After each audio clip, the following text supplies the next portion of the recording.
والصلاة والسلام على أشرف المرسلين محمد بن عبد الله وعلى آله وصحبه أجمعين. مرمو سننكو أدو مرمو سننكو قمغانو السلام عليكم ورحمة الله وبركاته. ونا نسأل الله سبحانه وتعالى na Allahu nyaga senna khunga tunka kebedanga agado okisi moga lengi wala tige ngadanga alhamdulillahi ahmaduhu tige ngadanga woga anwarini woga mamana woga kufana wa asta'inuhu wa astaghfiruhu woga deme murneyi al-i'anatu min Allah subhanahu wa ta'ala no dema khafri gesimuri nga way murne ya gano junubun khafari wastahdihi wa u'minu bihi wala ukfiru wa ya kande murno aken Allah ya subhanahu wa ta'ala lan nasran dukan dana an katan kandana an katalimanan ka hunyana aga sokona an chondo menga ube aga tipi an chondo menga harno kanda katiki lempoto ngonta hunga harna limanan ka husabati wasondo munga oga Allah rabb garagana alwahidul qahhar aljabbarul mutakabbir waganta kafir nan ka khunu tay bi ma'ana waganta afisrin Allah khunu sonin kan kannan da kenya kafira hu aure na afisrin Allah dan taga wa ahsana khalaqaka dan taga dan tege pramprondi ada an kandan nan ya muslimen amma ka ad kufa amma nuari amma mama donc anya fisrin Allah wa wa'adi man yakfur bihi wasronga way igazanga kubeni annafamu iga kafiran nan ka kuti anemanga wa ashhadu an la ilaha illa Allah wahdahu la sharika lahu nan cede nanti la ma'budu illa huwa yani bati fosunto no nga gafata Allah subhanahu wa ta'ala akembani yani kapalle mantadanga wa ashhadu anna muhammadan abduhu wa rasuluhu yani muhammadu akhay fare nyani akome nyani finade jopati koma khunyayi akhay fare nyani ada qayi arsalahu bil huda wad din al haqq wan nur wal mau'izata wal hikma ada hay kenjwa kamanonga mare mun sonungo ado mare mun soninkan kamugano koy danginteke wodo foko maulud rasul sallallahu alaihi wasallam faren teriyenga faren bangenga nema kore begani da abatenga wata teri amul filinyai kenga gemme sabo me awa 50 min miladi isa alaihi assalam gani isa sarenga ganani tubabu nuku tarihin gani fo sahantei garan tarihi gafe harsa wafina ke mauludwani lana yajibu anna tu ogara ko koy danginteke mo kebe wananti dina ngonga durusul mustafada durusunu kubeni oga feide kitay khibaru bega dangi tarikhinga ado dina ndo fotananga hadmara mengani isima hadmara mengana mirei anga feida be kitay lana afati ona igandi khoren choro ona ihtifalinya bi maulidihi alayhi salatu wassalam lana dua hadmara me mu'mini muslime sinen qasun tamido filonga anna ihtifalinya bi maulid rasul sallallahu alaihi wasallam lana kenyan mukhtar min ali hashimi gankol le me Allah da sugandi baka quraishi do hashimiya na haikati hadmara munga ani kanda وكيكوتاي أن أبي موسى رضي الله عنه قال سمعت النجاشي صاحب الحبشة رحمه الله تعالى يقول أشهد أن محمدا رسول الله وأنه الذي بشر به عيسى عليه السلام ولولا ما أنا فيه من الملوك وما تحملت من أمور الناس لأتيته أحمل عليه أخرجه أبو داود maremu anna abi Musa radiyallahu anhu atida mu sahaba nya timuda mugu najasi kenna habasha tun kan yo nyai nema ngan kinyane kata qabrunga nanti yesedene nanti Muhammadu Rasulullahi Muhammaduna Allah khayfare nyane katti komonga li yukhrijuhu min az-zulumati ila an-nur kudwana komon bagandi gele kafiran nan ka ku fisrin Allah ku bitan binenga kati dina nuru qorenga lanna Allahu nuru samawati wal ard matalu nurihi kamishkati fiha misbahu al-misbah وأنه الذي بشر به عيسى إيساري na tafsirin nyati faren bangenga alaihi salatu wassalamu na ko linjilin nonga nanti annafamu khayfarini bange atogonyani ahmadu khayfarini bange atogonyani ahmadu Allah subhanahu wa ta'ala ada khibare ke kunu odanga ikitaben nonga isati manne isati alquran nonga suratu saf wa idh qala isa ibn maryam ya bani israila kirin dindenya isa gatim wakati be maryam lenyugo lana fabentei amana maryam wati danga ibn maryam ya bani israila ada gangundanga da katiya na kuni danga nanti inni rasulullahi ilaykum musaddiqan lima bayna yadayya min at-taurati wa mubashshira bi rasulin ya'ti min ba'di ismuhu ahmad falamma ja'ahum bil bayinati qalu hadha sihrun mubin ومن أظلم ممن افترى على الله الكذب وهو يدعى إلى الإسلام والله لا يهدي القوم الظالمين ودوريره الله سبحانه وتعالى كوي كتاب ننتي وقتي بي وإذ قال عيسى لما إذ وري إذا فده يعني بمعنى يحكي عن الماضي فيما مضى كبير دنجي وإذ قال عيسى ابن مريم وإذ قالت بني إسرائيل كذا وإذ قالت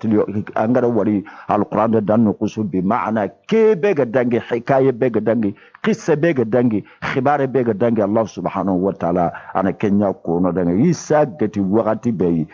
بني إسرائيل سرون دنجا خيفار نيانينا كتقاي khayfaran nanga kebe ga timmandini aga tongundini lima bene yede ya mina taurata lana isari musa falle alayhima assalamu kisengani ifili maga musa adu isa donc ada taurat ni bani israila maga me foi no ga nyagalindini tike nga iga sewondindini tike kenya tonu bushrake kenya gati wa mubashira bi rasulin ya'ati min ba'di ismuhu ahmadu ado na nimisi wasandi na nyagalindi ti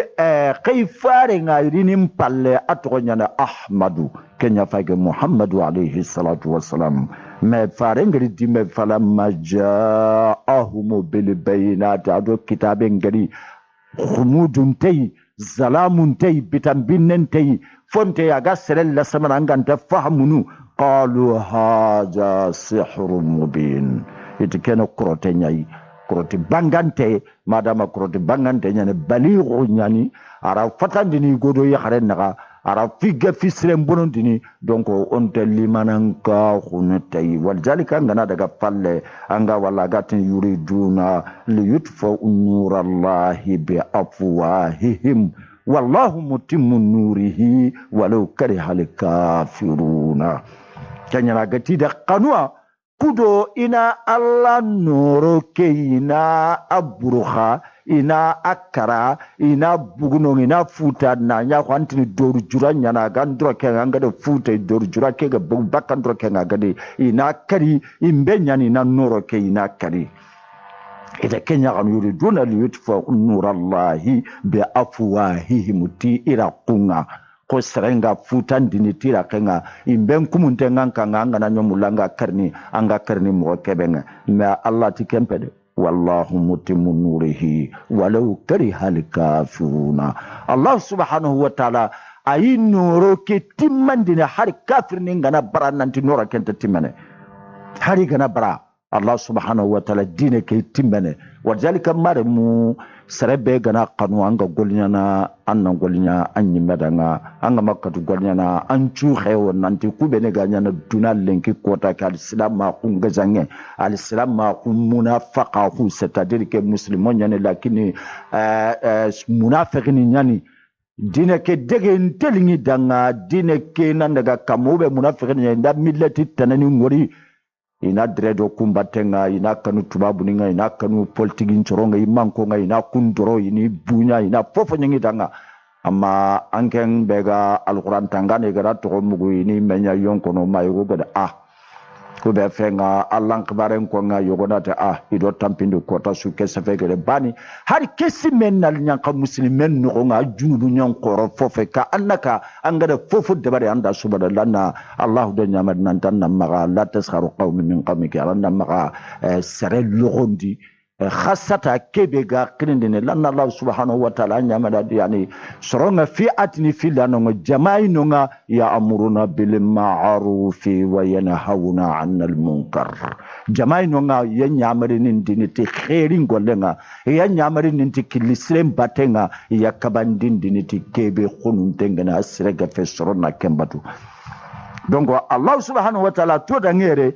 yamula ilana Allah noro ke bana nyakanya no noro ngalanta noro lega na tankitenga Allah ntarega na tankitenga sakana fute talakenga anna noro ke kari al-islam ko ke noro Allah ntakarne donc andali nganda golli sirende bara Allah danga agamali nganda nga maka fofo dabara Allah danga bana nga fofo dabara ne anna kemba ne tuta nantanta dabara ne Allah danga na dabara na nyimadan lanangoro golli siro su dabari anan barajini tayya anan tugana ti fasangunta hundanga angara golli bure su de bari nan tugana khatringena kudo anga sagene katya iga yampara mo kebe donc ati tia Allah noro kal qur'an ke dine ke noro ke khotbabu ne kudo tubabu ne ku khananu khana ninga kebe de bari denke ku be ninga tubabu ne ku mulla igi kitullo no meyi igatine wonan du khoto o gan katal qur'an noron karni mo kebe kenya to nurullahi bi afwahihim wallahu mutimmu nurihi walau karihal kafiruna Allah ma kempe ke ngati manne huwa allazi arsala rasulahu bil huda wad dinil haqqi liyuzhirahu ala din kulli walau karihal mushrikuna ama kempe ke ngade atake ngalla wandi khayfaren kayiti kande ngado dinam potal ngontenga lan dinan gabe nyani kubeni ga munenu kubeni ga hawla al kaaba al musharrafa kenga ga kaaba nonga iga arawangandini iga bata iga kamenyan ke murnei ke dina be farenda gar alayhi salatu wassalam kenyan dinul haqq ngal yuzhiru ala din kulli walau karihal mushrikuna harfi lakapano ku gana barambo mo mike Allahu igada dina ke bangandi igada timande donc anke la kharande dina ke karna Allah kelante dina ke sigindini Allah nta fofo nyane alquran ke ranta bakke kamuge to amunu ku do mlike americaine ku do fontane ke gada golle sunya nanti debarni anna famu dina ke ga gazanga me mare mu khorna dina ke famu de ona dina mpahmu alena ona dina mpamu hara sugaranta qaranga ona sharia mpamu sharia nyano maga fano maga atro nyane masdar at-tashri' al-islami al-awwal القرآن الكريم يوم غندا مسوغو إلنا كاتي كنياي وغما ورانا كاتي فارين تشونان وغما ورانا كاتي إجماع الأمة فقهاوني إيغا غمو كيبي وغناني غزانا دائما وغناني مسوغني دائما وغناني وونو دائما وغناني كواندنيا جهاد نيانا ونندرقوتوا ماري مو كيبي غال السلام ما هن فنا كيبي غال السلام ما كيلنغا تلي مجردا kembre grek ni nyinonga wanati danga yunani ifaike nonga lenki malato ido turkini do anafamu sharqala usa soroku misran kondo libanen do feyane me kara karanga gata hununonga kembre jama'i magayiga muna kasan dabar ne kafunga na me kuta kafun nan taku golle suntiya kebe mana gante faida gante iga me kuta no bo fay ke mulana nyile kanto ko ganare wonda me kuta ube nda me ka do khibari ndambe mbatenga muslimen ju wotun tanyani won ya muslimon jara won duwalle ke ko tanga wona kunya muhadaratin dabari wona osu wotun tonga limaja wotun tonga ni limaja wo foto ngotun tonga ni wali maja wasondo mungotun tonga no foto ngotun tonga ni lanna na buren to maka jare kanin to maka waga tele kati jare nonga way men to maka atiba unin to maka soro beniga da karanga nyana tibun karaiga fatem payini gankata hal ni fakinin do aspirinin chafra na kinanga nanto na nyakundu sirime ngado batenga swan ngado batenga kundo microbe ngodo o batenga yo obunon dini kotasu sondo mungotun to ni majare lananke ngana wore lanti bilali lenki ya Allah da fokine anna famanna akhunu anna ahasidan kahu ananye amaigan kaya bada anke maiga kaya bada khamujar nan ta toron ko dita anta mulla anna hasidan nan ka bo kuno sondo mungate alquran de manne ko kenga alquran de manne ko yonkin jarenga alquran de manne ko fatain jarenga muslimon do lenke wona pankero kenya batenga 90% tisa watisina filmia atam tankebedo soro kebi keme sugayi iranta kaliben mutu ikiti tenga nanti safandi ni kenga na arabin kanenga irante ututi kiti tenga nanti safandi ni kenga ni tubabu nen kalenga irante ututi kiti tendo kitenoge kenga no kare ni mela kesonin kan kanen chafanden mpram prem paike arabin chafande ngai afatam atwa mun chafande ngai me angana o mare musonin ko trindi lengi kamesra suga na sigi nanti serebe kan katel letran chafana sonin kan kanenga ube ira wira poron chafana sonin kan kanenga ube ira imro kono sonin kan kanenga na safa akranye na tu alfa benne kenyan tadangini kebe suga soro fili ube sorbane po muslimon nan to lengi won pankede ko batenga nan to makara wa majare fukara ko ngana daga dilengi anganyini kame suga itangebe do soro kabido saratakande asuno fukara nyai yogoni ndayge tabane ndayge ne tani fili kien ngonga muslimun do awona ko fa tegejiku anga tonta daga tegejiku lana tegejiku ke madama fukara kunga kasafo kharambala kun kasafo waten kasafo il faut tegejiku ni ku hanan bono tegejiku ni ko garo ko mo be ko dangin tege woti keme sine falle lenki oga ritmu kebe oga daga mo kebe jangal lencare oga daga mo kebe oga na continue do kenga keme sine falle wala yaju billahi anna halal lemesro kita akotanyan wala yaju billahi anna halal lemen kita akotanyan oga ke ritmu oga daga mo kebe sasa anna famu bani wana nyakanda bari wana me encourage wondi sara woni nyakanda bari ila akhiru bon woga nani woga na yehu nyamba na kundunga woga me demana woga yekhini kenga woga me demana woga likemba ka me men kama yekun kibarenga kudo sunnatullahi wa rasulullahi nyana Allah farinju nanyani wana yekhi wana halali lemun jara ambo sanna famu kelenge woga sarna fabente khayi kunni mem gaiti fabenya ne badi ti anna famu afalle ke ngana re musiki ngati kita dimbe onari maria sinchigi tu menaka onari me yekhi kempalle bo ku sharia nga kebege kite kati yekhunga nyana kati futenga katini la akhiru ramme fatiga ngana harkara antan qene bali mazhabini nyogoni daga don nantal le mefa ga ya khare me Allah wuto de kesuko warajon ka ke yare do kenya ni mare mo dua onan ka jado ke batenga karangen nan kabo jikun nan kabo yonki sahannan kabo fuqara khunnan gaze wana fokita lana كلمة ربنا آتنا في الدنيا حسنة وفي الآخرة حسنة وقنا عذاب النار الله نتا كتابنا دونان كتيك الفونا كنيا كده كود الله حرنان كتدا باتنا وغنادي آية كبيغو كاني رساسا الله سبحانه وتعالى قال يا أيها الذين آمنوا هل أدلكم على تجارة تنزيكم من عذاب أليم على تجارة تنزيكم من عذاب أليم خنا ما نينا تؤمنون بالله ورسوله كنا فوفنا خنا لمن كاخوتي الله خنا لمن كاخوتي فارن عليه الصلاة والسلام وتجاهدون في سبيل الله بأموالكم خنا جهاد دبالي الله كلنا تخنا برونوا بأموالكم وأنفسكم هذا خيون كنين الجهاد نانا تنابر أن تاكنو أن مدرسة كانين دبر وقد كوم غبي أن مراكز دبر لتحفيظ القرآن الكريم نانو كونين دبر لمنو وبأننا أنكم بانك رانت دبرني أن مساهمنا نانكفي نانيونتو نافوتوغا kudo ka kenan da bari lemunu ga karage lanna ma lekya ma san kota ma butu ngana timi kota be anga ke million be saka ku men ronga Allah subhanahu wa ta'ala ana brajen chwa safna ndanga tango do ku tammi batenga an tampi leke batem ma no ko kenga de nanti formane nyane ma na gaya ken fo khore nya ya Allah no kunga lanna inama a'malu binniyati awese andaran chondo menga nanta Allah alquran tangere ke kenan da bari anda gollen da bari bo amma rike na burgume nyani agati yayi walle zina mun hali adullukum ala tijarati tunzikum min adabin alim woga na burmure kebe woga mihina kebe da bani golle kebe gaber kengani ko marsa kunga yani khana limanan ka hutalla di faru wa tuzahiduna fi sabilillah bi amwalikum nge hadi be garta ko lanta madrasa da barni parce que khalisin tama wal jalika ana lestu min allazina bi amwalikum kubeni na burunge ma donc nge khate bakke kenga wa anfusikum lante miside debarni ti naburey lante madrasa debarni ti naburey lante jare kompe debarni ti naburey lante sare kompe debarni lante gede soxno ila akhir lante nar lante mazra'a bagane nakini fuqaruna lante zakat kini fuqaruna bo anka khallena wa anfusikum wada qayyum kininga o khagan kata kebe o god fulmanu ku bene qara wogadi tu o khana musahama nyati kenga o khana fu debarti kenga lande dina ke sarabane tabana hadu rusuluni gari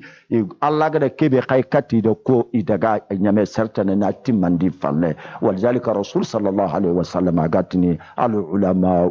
warathatu al anbiya'i mulalimini yana khayfaru nkene allati dhalikum khairul lakum in kuntum ta'lamuna yani kiam pesu kadanga fofa gadanya kaga mun na fanto har mare magadanya o munguna ta mare bella no ga daga mo be bade ga anga ko beni tu wadalla mani dam pa beni dan kismeni angi khibare mu ko man kisme me waran ko ne angi mu ko gattale anke ni mega sare manga jofne mun na fallake anda nabre mu ran kadan to akumuru kema fokita yiso khenga khaya khenga sronga tele kota so ituntini nan tan kallegar ni kemu gai allaga ni ke nya kana gadi dalikum khairul lakum bana kaga kengolle be de bena kaga telle afata leghiyama sanko tanga kenyam pasakada nga in kuntum ta'lamuna adana kaga tu de me kaga tatu balaw nyani kenga anganta kentu anga duna khibare kebatu anga nan kanin taga anga nan kompon taga anga na fofo khim han talle mo kwadi ni gazam paleta c'est fini ina gaza kenati makekita kenati mekita angen kalle nyame yaghfir lakum dhunubakum Allah ymekile nanti qajunubunu ku yaghfirni qadanga wa yudkhilukum jannatin tajri min tahtiha al-anhar yani nanyile qarondine jannatin kunu ngal jannani kube waralla kunga gurna no nga gelli khatti gado yage ado jisenne wa masakin tayyibata fi jannati adnin zalika al-fawz al-azim aw fi jannati adnin anna sigay fon zalika al-fawz al-azim kenya ne taqdara bo kena isa qibare nga kenya ndo futu katti kesuna ke ayesu ko marami donc oni mawlud rasul sallallahu alaihi wasallam farin teriye onan du khoto na ku drusu ko sorondanga tubabu ningi khalle nyambara mo gobe yo khana yamba makanya fo qafu bani ku ngani khallu nyamba angana sigi katti tubabu kanisa banayi ibiyal iga betini no kunu kubeni ira kanya nyime nyana no kunu kutaga iga betini iga kranga no kubeni ira kanya nyana na taga ina kra mo ni laga na maka foguna kal sinkini a po maka foguntenga na ngolinya kudu anna famu ikhallenga telekane mo be qala alhamdulillah rabbil alamin allah iman do o ku khallenga ande yankanda na tangana kha onan dugoto na fodde bari kian farenteri nga na'am laqad bashara al anbiya kulluhum bi zuhur al hadi al habibi sallallahu alayhi wa sallam wa fi laylati al mubarakati nada rajul min ahli kitab qa'ila anbiya wunu annabi nyimmunju Musa Isa fotanani suda faren kibaren ko nanti sereydini bange atogonyana Ahmadu Muhammadu Rasulullah ayidina ay bangene ay terini bana oga ke qasobe kudisa samare mu angoro roga safe ke kamasri ngona muna sabani oga ke rabila awwal kebe sasa ke qasobe sasa rabi'ila awwalu ogati anna famu ke allan qaso kebe oga yi faren teri ke qaso yi aga muamali filinga turun tinenga habe sigan gongare aburaha gari nanti makka karna yani fida mati makka me karna munen ku beni ga makka Allah batte kebe ga no kennan girnonga inan caage katti yemenia nan daga sallen dabar no igara kebe dabari donc kemuru barkinte yitala al-laylatan najmu ahmada kitab ganke nyogal yahudi madina qaru atilenki ahmadu sane abange farin teri kota amma layla فهي الليلة 12 من شهر ربيع la أول عام الفيل aga qaru kota kebe na khibarin ko nanti farin chanin bangen lenki ken kota gamutinen nyai oga ke qasobe kundwa atta mundo fil rabi'il awwal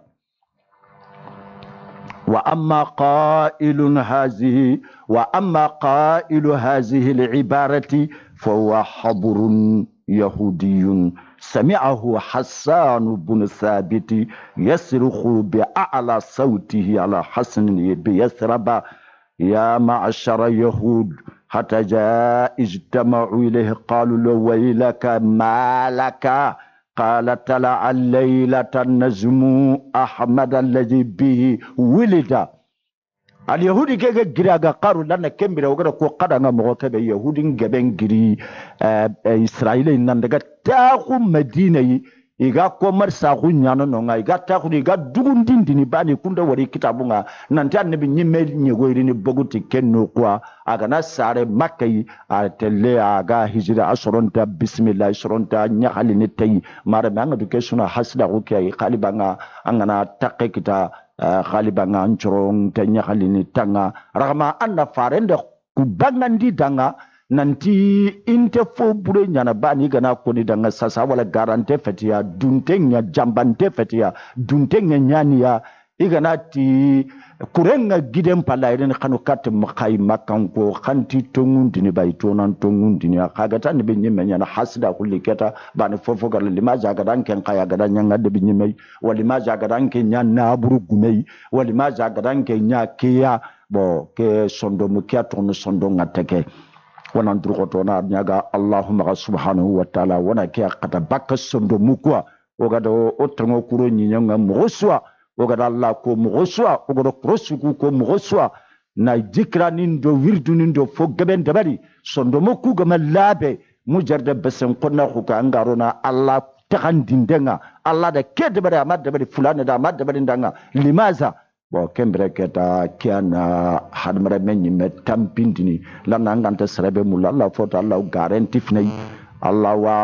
daima khibare ngan nene nga makanchafane Allah daima nga bunundini bo keswana ton balaul azim wa kiana balaul khorenga bani anga junubu be kita anga kengankini anke nyime junubu londa fame kha anka 45 ampodinga fati kebe sondo me kebe ganga kengada basen kona keberi sondo menga kenyanda nene nyamara aga kusafo kono kenyanda tan nyamara aga ke golle de bani kenyanda kitande baraga ke de harno kiswa wana muro Allahumma subhanahu wa ta'ala Allah ganno kisi bakka wone mantoranga ado otani mantoranga ado oya ho mantoranga ado osondo mu mantoranga wa amma wati malaika yahudi ke gare safe ke ko Hassan ibn Sabit sahaba nyani sugana nyani bi mana sha'iru nyani ada ko ayile mina kunga kembere akhbarin da atire ke mugu yahudi ninga kono yasraba ngonga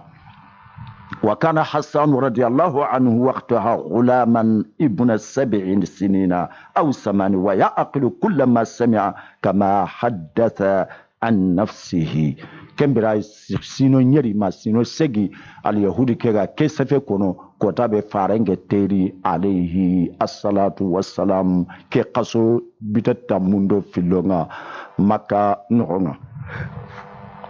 وكان أهل الكتاب يعلمون أن النبيا من العرب قد قرب زمانه كم بيكون ياتو نانتي النبي نيمن نانكرا عربنا أو وقت تنتو عيرين بانجي لأن عيسى دكو غير أي كبي كو ساسا موسى خبارين دي عيسى خبارين دي النبي نيمن جولا خبارين كو ويترقبون مولده donc yedugundini nanta aga sare ne aga terini kota kebe aga bangene kota kebe amma o kara wor soni kankanne ida fatam panche nyano durunta huncha budandanga fulane teri a bange a sare sarakafu ganani nata sare fulane yakin sare yogoni ganani nati fulane yakin teri lenki tilenyugo tilenyare mare mu serebe gana tona mo dambenda bari anga fi khafunga de Allah anga fi khafunga ngo ilandini la salma arabun ba ke sasa oku qaramoni iku sorobeni afo gabe sorobeni gede dina legi isondo munga na nya mumini ngai sembento ngai di isi kungara ida jalabe kullu londi ya alquran tangana yemisudunga yemula alla sharia na nya nya khen kamma meso khen gananya onan chage kata alquran alkarim on chage kata sunnatul mutahharanga onan kititi kitabe ngai kunno kundanga ti kunna mutatarifuna ni nyayo ko osoro ko francin choro ko ki khile integrisme ni ngam robey I khana ti danga arabin kananga mutatarifuna ni serenga di fon kanu manga dangina akhempanga kenya urena arabin kanne fulana tatarafa ikunti ken jama ini kunyi landini falle katu qurunul wusta tiga dina sobe kebe gi maga galla batu mo kebe ga dina ki kranga mo kebe ga fende arabu ku I gouvernement chu kenya na suma ti kunchoroni kunyi landini falle kati duna gani lampu nga wakati be duna gani gundu ganka ku mo kebe hadmara men faraku ganta hadmara men do nando farennaga boyti kusoro ili ikuncha gandi ni katika me kusono ko ganati woni le kati wodambenga awure fedeke wodamben pay ke kay fulane ya kenteri fulane ya kenchare abange lenki o ga medro o kara khalen daga ado togu alislam akun daga ado togu bimana o ku bange kafuta na li population beniga duna no la lage de to kuri kunji de khafu maremu sarasugani educateur ya kharangun danai khoron din danai adwa anna wonan tahu wana kuroya sima wana kuroya sima ogani mo kebe ogani medro no mo kebe ogani kaneme mo kebe kanne fati nanti andinga gille na Allah min kata bana ngani katu harang dinga ngana gille ngana ngani katu sondo menya ngai ngara fotu ngan kata ambele senetai donc an katunde kema fofana fanke ndinke katunge daga gulla to ma guma dinka to ndanke tan ko so donc andin katu arna fama kenda man na fanga ma fofana fanga me o ku gani kaneme ganne on ta kaneme de dango yagu wara munga wona dugoto inan koro kekile kamono dambento gani kebe antan kara khannentu antan kara to anga bo kebe yanyi mente kentu anga patante kebe yanyi me sare sunan dualengi anna to anga ni kebe lan woda ko dangente ko ti anna famu anga na har tubabu ni ngori igalengi ga sage lengi nan kafu mei awre niya sembe nan kita lan yadullah ma'al jamaa Allah kafini jamanyai Allah kafini jamanya l'islam akunde kesu kono danga walzalika gato danga wa'tasimu bihablillahi jami'an wala tafarraqu qasunan tigitinde qasu igondo yarenchu kana tigitinde ta Allah kaceke kama fata nana khagara fata ta khibaruna bonno maram wada ko kundunya ni kitab gan kunya tun nanti fare ngari ni bange wala hum fi dalika alamatun arafuha min kutubihim lana kembre taguman choye ikunde ken kara kitabu kun nanti fare nga bange donc bani quraiza wa bani qainaqa'u iri isigi annafamu bani nadir iri itahu madina karanga ida temarin gorun tabari nyoko men gabe ngimaga ya commerce kunyana ya takhulu ya dugundindini annabi ni legare kebe garni bange kengani muhammadu rasulullah sallallahu alaihi wasallam aganari ana bange kunga ina semben kita ina katwa arabu nini idi gana gazaida kesu koni danga maramu ona osafe keure gani kebe maramu afati fotanai zikra nyani no o haqilu anni woni isagandi kati fallai wogani sagandi kati falle kebe ga du koto na gan kata kani kino ga tele mo be sere sugo no ngelengi oku beni ga ta kuni roga sefene ado ka kun beni go tringana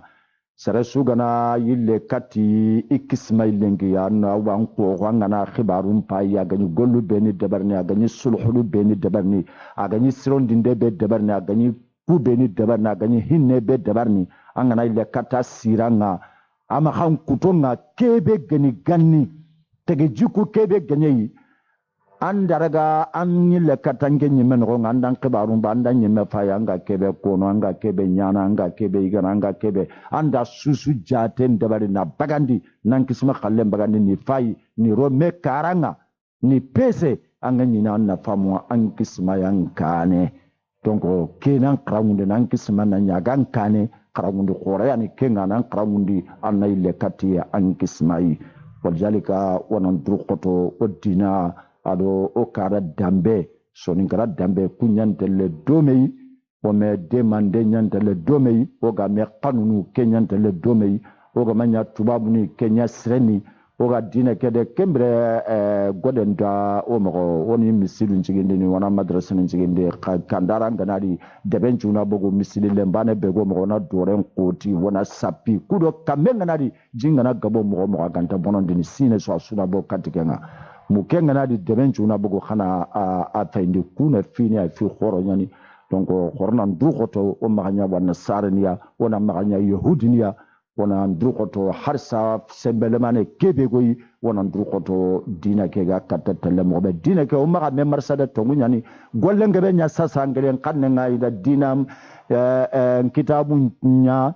angelen kannenga ida dina kitabu nya francin kannenga ida dina kitabu nya sonin kan kannenga na dina kitabu nya kangabe me dina kerante gemme alquran kebe yanka arabiya mubina ke lughal arabe kebe o gantanya ke harogo no re mun tafsir tafidul quran nda de dabari na alquran ke tanga ka kunyere ka kusegi gana duta tanga ndenga o godo ko mo be koy danginte ka alle men kitela gaddaga ro qramunde su annan yille anna korosi annan tele salli andana gri andaga salli agana kuntu alquran tangante ke an khonga haran kara falle masakanga nimisina mpurunku menga da lana arantanya na kafira hada gara bono wakati magaile kata Allah dina gai na harantanya na teraki arantanya na oga tugene sarateni nin kamatina do odema o karai nona amari ga sefe sukore sasa na fama suwa wal qur'an ko ma du tampin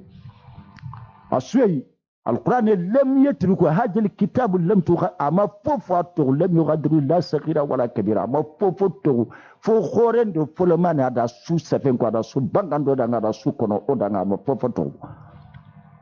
دونا غراني خارنو نانتي تواب نانتي سي دعنا كقولة جبنا يسرون كرني خارجتا خنا تال القرآن كمانتي ona maga kedebaro kubeni ganyana sababu nga ganyana bonon tindengado at qur'ane kamanto maga tinde me inte qur'ane to kono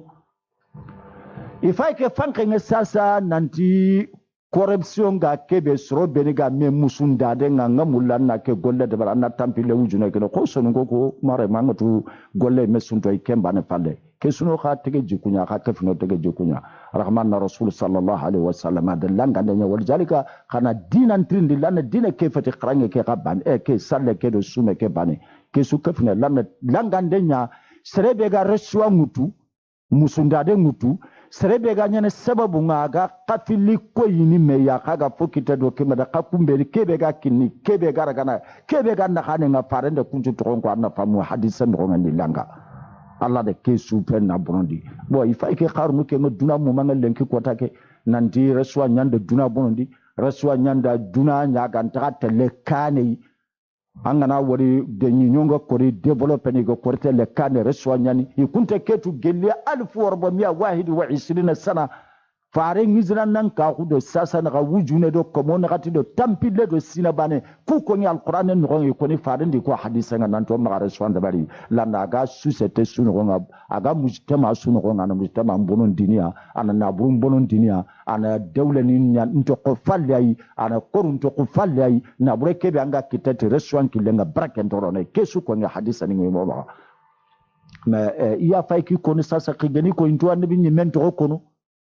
igani ko inte faren to ko non nanti ay muslimo makalihi salatu fare bega muslimo makalihi salatu wassalam ke ngadi muhammad ada ke kibaren ko katiya anna famo ga adi ke inte ko no hada arabu ko krisu bene kha ngi ko di jiba kundi fondi si iqali ni ndi fosinte pop kunju gada asafen ko italetu abu ni misale nya ko nan daga to abu ni kallen ko inte tin allah ti farenti to ko no fofo gane krisu to ko no e ha min to ko no ko krisu ku safe mari ku bani kunta tubi me bogo imamu ko abada bani kunda nga muslima kunna serenya yillandi ni katti falle antande ne kane angana nya muslime salli tabedenga antangenga juma ngana ranga qortina nga salatu ngabenda bane faren kama alayhi salatu wassalam angana safna ngatni bismillahir rahmanir rahim angatni alhamdulillahi rabbil alamin angana duta safa angatni salawatullahi alayhi wasallam kesuni kuntorona giti kesuminya kesu no tora nyani kuntorna kesu minya bani kesu awrenia angada kunyata mara me mame bada wara bada tangana ku ko bade ba anyane yananke nya dinan cerenga anya modina bo safa twabu ni naswanga bana ngana nya modi twabu ni naswanga intakan kunu ko ya jubillahi nyani qur'an to ko do mara balaw nyani abalaw ngada nyani to mo fe balaw nyani وذلك فارنتيرينا أرينا عليه الصلاة والسلام في خورنياني كوموندانا فإن مما دعانا إلى الإسلام من رحمة الله تعالى وحداه لنا ما كنا نسمع من رجال يهود كنا أهل الشرك أصحاب أوثان وكانوا أهل الكتاب عندهم علم ليس لنا وكانت لا تزال بيننا وبينهم الشرور هكذا عربيغو كيتي كونغني كيبي قرندني كاتا الاسلام ما كونغا كيبي قرندي كاتي كينغن فار عليه الصلاه والسلام الله نمانغا كما دو غدي كاندا يغني كيبي موكو يهودي كو بني ديغا تاخونو awala makado medina no ngai kunni kitabe ganko nya tawrato do injili nyanka kati kunga me arabuku kati hidayah ngarni fare ngarna alayhi salatu wassalam ikunni shirki nya fila kape mun bate ko kebe me gabonga o bambara nyinyonga yo gori ganta funyen bata yo goni yitte bata yo goni ya o ganyi mo be wagadu o kembe o ga mallam bata bida bata mo gatini wagadu bida o kara sonu gon kalle o ganyi kebe o gatini ke anna fama on qasenya ni kay sarasu qasenga ni kebe tarikh ni gonga maga hari bahasu kebe nyani galanga khakara ladantu igata khakun qasenya ni ketu kenya nya khakara munonga khanyi kenya bata o ganyi wagadu kati noronga alislam ko noronga ni katoy فإذا نلنا منه بعد ما يكرهون قالوا لنا إنه قد تقارب الزمان النبي يبعث على من نقتلكم معه قتل عادي وإرما فكنا كثيرا ما نسمع منه ذلك واتي بي ودي غنا حري ورمي ودو يهود نكوبني غني تاخنوا مدينة كارانغا بني قريظة بني قينقاع وبني النضير إنو كانوا دنيا ti faren alayhi salatu wassalam nan tan bi nyimmeiri ni bange a zamanen tinto ayri ni bange a bange falle o iri ni kakari wanyana kanya kundo me bange nga dimme be faren ga kai kati alayhi salatu wassalam rahmatun muhda kebe gani nema nga khainde ke salado kannande nga rasulul mustafa alayhi salatu wassalam iti ibara iton tatongondi ne takai kenya ni qur'ani gato danga walamma ja'ahum kitabun min indillahi musaddiqun liman ma'ahum wati be kitaben gari katti aga gira allah no ko ngado foga kebe ga kafiya na kitabe ke tongondi لما معهم وكانوا من قبل يستفتحون على الذين كفروا رغمنا كتي فارنغارنا عليه الصلاة والسلام إذا كوغنا غزا دايما إني تهديدني إني فيندني تكنيا نندي النبي نميريني أباكو كواغنا دي مبونا خكري وانا خارو وانا خانيا كوندي لا آخرو على الذين كفروا كوبنيغا كافر لنا كمبر مكان كودو مدينة كو أرض طائفة كو عربينشو إني منون نباتا فلما جاءهم ما عرفوا كفروا به ديما بها الله قد فارن قاي عليه الصلاة والسلام إذا توكتا كنان داما بقوا بقى قريشياي وهو مختار من آل هاشم أبو كنياي إذا كافران نانكا قد فلعنة الله على الكافرين الله تيانغان قتن دي لانغان دن دي بوتنا أي كاتي كافرين يانكا كافرين كما وحدث سلمة بن سلامة الأنصاري رضي الله عنه قال كان لنا جار يهودي فخرج علينا يوما من بيته حتى وقف في جمع من الناس وأنا يومئذ من أحدث من فيهم سنا فذكر اليهودي القيامة والبعث والحساب والميزان والجنة والنار أتي وقت دا كبري من اللمان يعني استغل من يهود يا بغو كوتاي أكنا أسيجي سرنج بند غورم فناي أنتني كواندين دانا رو كواندين غامي كمبر إلى من الله ماني يعني كيان يعني لم جروب بيجي نيونا أكوتا جماعة بيجي نيونا أكوتا جروب نتبع مكان يعني جماعة بيجي نيونا أكوتا إيانا لغنتا أسوال من الله مانينا يهودي كير كونياتي لخياما يريني سيجي وندندن نيانا كروسندن نيانا كيتن نيانا mizani nganonga boga pesen dini kebe oga kenchen dini kebe ainonga aljanna inonga kebe gani neman kanga awjimbe nganonga kebe gani yangan katen kanga qala salmatu faqala dhalika liqaumin ahli الشرك واوثان لا يرون ان بعثا كائن بعد الموت akenti bani ko shiriku beni gani nonga arabu ko kuntino bani kumanya wala nanti wundunde nyana korosinde nyana yangan kate nyana kai nonga yangan kate kanyane kai nonga neman kanyani anna famu lekhya khasrenga na karai wundina ga kurse fa qalu lahu wa yahaka ya fulan aw tara hazaka ina de yahudi kekri itanke de simanga kusabo beni kone sasa kunyana tongunya ba qala na'am fa qalu lahu wa yahaka ya fulan wa ma ayatu zalika itanga kusabo beni konanta gu manchuna manne قال النبي مبعوث من نحو هذه البلاد وأشار بيده إلى مكة واليمن أتي النبي يهودي كيت النبي نيمن للبغو أتاغو منجن كيت النبي نيمن للبغو كي دبي أشكوري كات مكة كما بغو مكة شاير بني بغو يمنيا فقالوا ومتى نراه إذا ترندتي كان غاتنا غبكا قال سلمى فنظر إلي وأنا من أحدثهم سنا فعندي كاتيا كبري كان اللغيسوا فقال إن يستنفذ هذا الغلام عمره يتركه يعني أولا من كلمنا جنا قورو أجنا بلي كاتي كن غاتيا akenga wala bana galemna winga kembre tanyere tandume tamlo ko gam ko be kundu sasa anna famanda bre katikenga akebe ogetan bi nyimme kebe aidina awali qala salmatu fa wallahi ma zahaba al-layl wan-nahar hatta ba'atha Allah Muhammadan Rasulullah sallallahu alaihi wasallam wal yahudi hayyu baina azharna fa amana bihi wa kafara bihi baghiyan wa hasada mawriba ke yahudi bega ni sika ga kawandi ni urondo kenga nanti admare menga na kara yundi na ikorosini khenchendi fongo na gollumpi liga khenchene golli srundo gollu buru kani filino banen to nyana janna neman ka banen to nyani imbe yangan katenka aduta kawande ngare kesu kono danga tanne bi nyimme ke atagu manje nanne bi nyimme ke be garni bange wada suda kengo wai kenga tanne bi nyimme ke bange ado suni birene kembre yahudi ke be ne kawandi nda makara yo no nga fare bange alayhi salatu wassalam na lim medina no yahudi ke be ne kawandi na baraka fra nan ka ko Allahu baghyan wa hasadan zulman wa hasadan nanta ntamulata quoi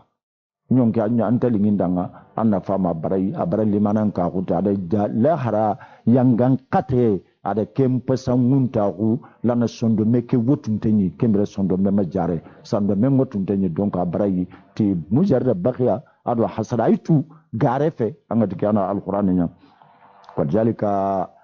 mare mu kesu ko ngema nan manne afati mujardo onan tringe katimono mulo ona feida kita wana faida kita faren teriyenga wana faida kita faren izran nan ka hun wana faida kita faren ga da wahyu mutu ko tabe wahyu kebe yang kakata alquran ke alazim alquran ke o magere ama dabari aranta dabarni aranta wurigini aranta burkhana akellanta safana kenju alquran ke gelu ko tabe ga yang kaila yomuna haza yom gado mare me corona maka me marsa fofay tunai wana maga marsade arante gemme fofoyi illa gantanya ala auda ila Allah subhanahu wa ta'ala gella granya ngara golle mo babu tawba munin tenyani atakin tefere har sa munin tenyani tala mo ga duna gollu brenga nyam mo ga kasbo mo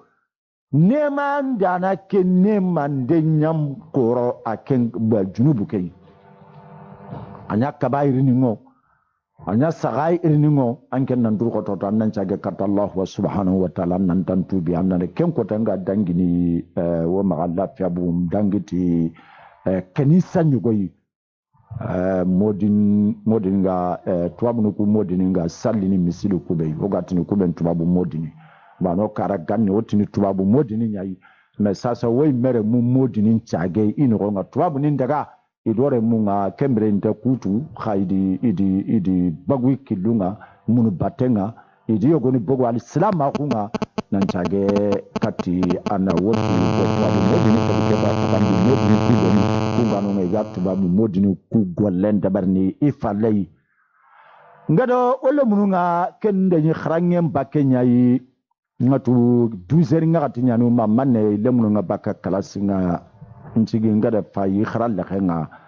anna famu doko begi ay asusu an selibu nyana swa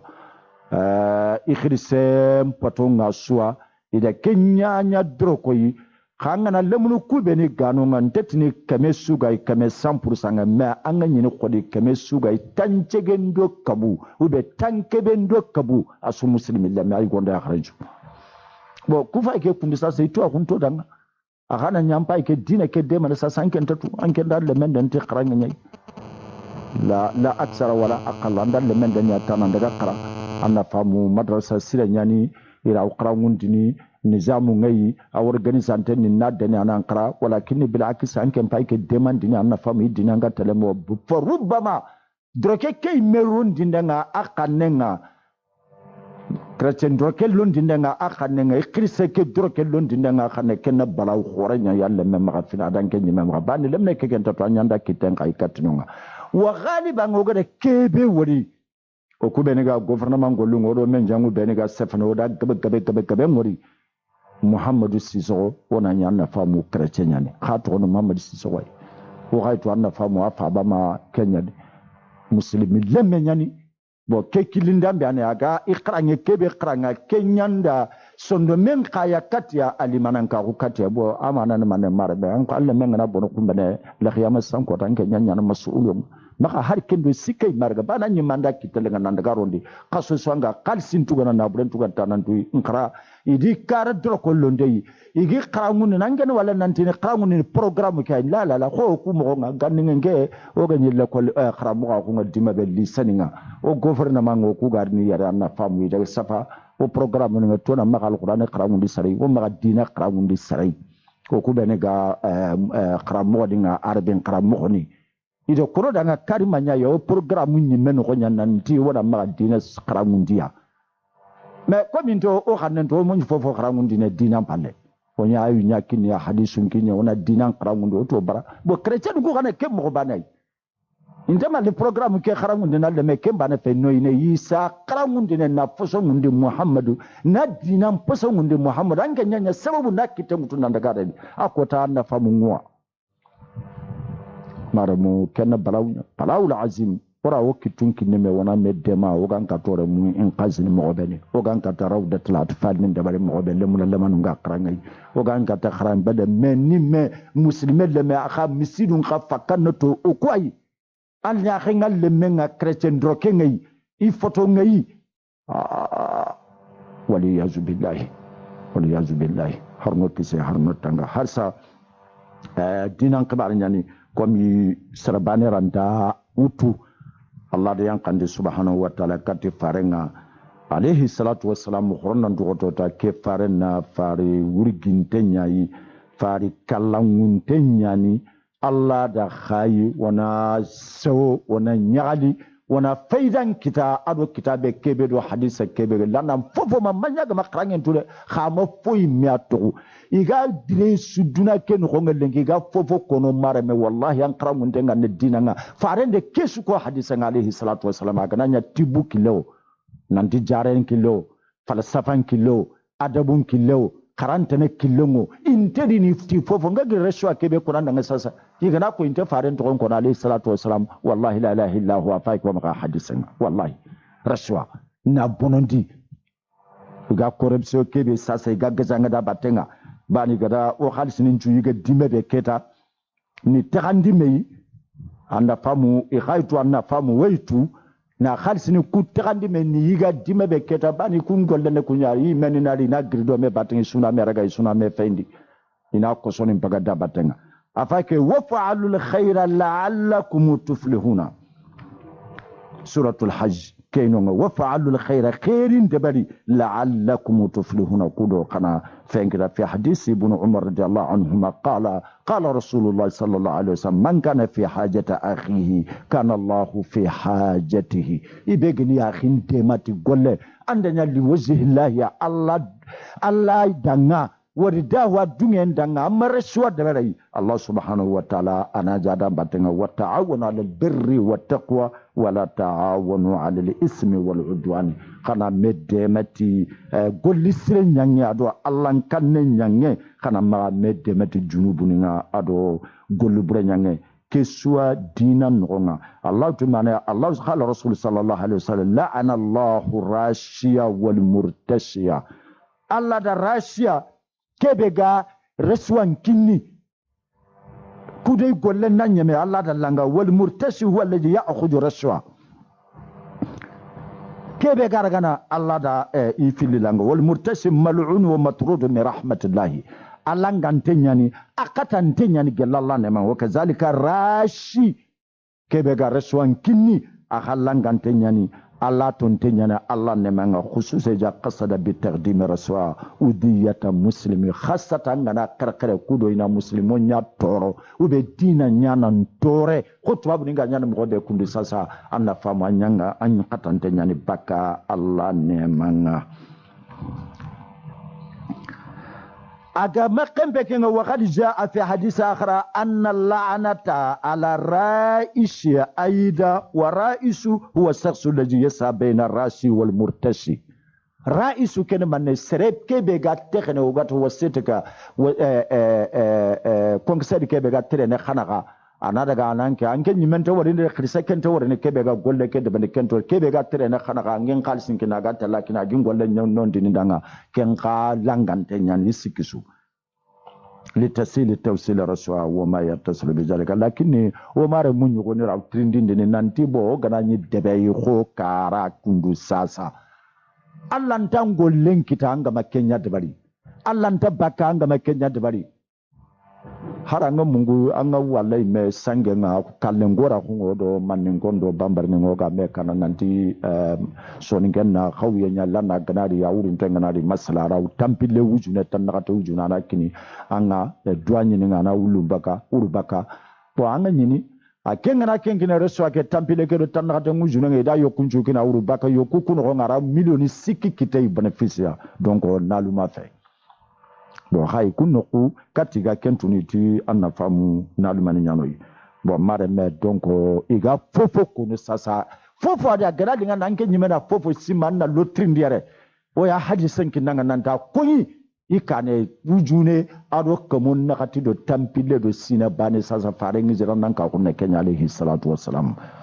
donc ke fare ama fofo to agama kono odanga wonan durukoto ta tege jikunu kuga sirono mogobe wonan durukoto ta woga ile ne kato kara wodambenga mogobe bano gana ile kato dambenga tege jikunu nga sirono waya kana Allahwa wa Allahu tunu anna famu nanti kebe lanna tege jikunya na funju fofora kunga we murno Allahumma subhanahu wa ta'ala ana nyampo maga ana nema nyondanga Allahumma zidna wala tunqisna anno zidi anna mogona gasi ya rabbal alamin wa akramuna wala tuhinna anno odro no wurigi wana magaro wa atana wala tahrimuna annan kinin doyi anne maninga anna muharram khassatan mar moga mawsimu kebe sasa mawsimu matari kamen qalle corona ndrukoto na mur Allahumma subhanahu wa ta'ala khaho kamen ngari maga nyeme wana lagar qasa kata Allah wana mura magana kamen nyankande katwe kamen po gabe kamen po sire tana jinyani ara usiron dindini ara bonon dindini ana kamen po sire nyankande kata fo gabe oga khairin kitatayi wo mare mo be tongu sogotongu ngi kitunga wo mare mo be ni sogodungi kitunga ga teletifi wo mare mo be ni ga sogono kiyemure wo mare mo be ni gi nakanen chitini ga gornyana ya rabbi wo murnu amaga ya arhamar rahimin nemandanan ju nemandanan ganna kan men posre nyankandi katu Allahumma rabbana atina fid dunya hasanatan wa fil akhirati hasanatan wa qina azaban nar